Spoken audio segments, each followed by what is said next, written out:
السلام عليكم. في هذا الفيديو سنتحدث عن دواء توبليكسل، وهو دواء يستخدم لتخفيف السعال وتهيج الجهاز التنفسي. ويعد هذا الدواء من الأدوية التي توصف غالباً لعلاج السعال الجاف الذي قد يصاحب نزلات البرد أو التهابات الحلق. يحتوي توبليكسل على المادة الفعالة أوكسوميمازين، وهي مادة تنتمي إلى فئة الأدوية المعروفة باسم مضادات الهستامين. تعمل هذه المادة على تقليل تهيج الجهاز التنفسي وتهدئة السعال، كما تساعد على تقليل بعض أعراض الحساسية التي قد تسبب السعال أو الحكة في الحلق.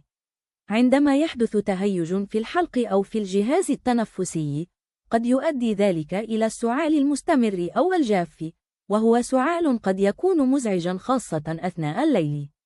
وهنا يأتي دور دواء توبليكسل الذي يساعد على تهدئة الحلق وتقليل نوبات السعال، مما يساعد المريض على الشعور بالراحة والنوم بشكل أفضل.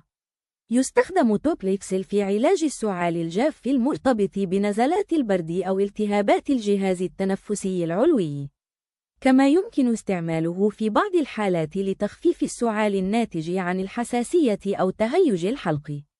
بالنسبة لطريقة الاستعمال، يتوفر الدواء غالباً على شكل شراب للسعال. تختلف الجرعة حسب عمر المريض وشدة الأعراض، لذلك من المهم اتباع تعليمات الطبيب أو الصيدلي، أو الالتزام بالجرعات المذكورة في النشرة المرفقة مع الدواء.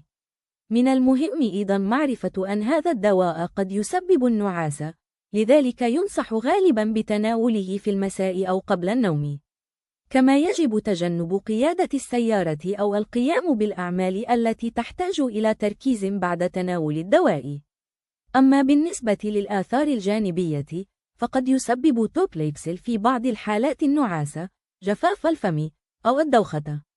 وغالباً ما تكون هذه الأعراض خفيفة ومؤقتة. كما يجب استشارة الطبيب قبل استعمال هذا الدواء لدى الأطفال الصغار أو أثناء الحمل والرضاعة، أو في حال وجود أمراض مزمنة أو استعمال أدوية أخرى.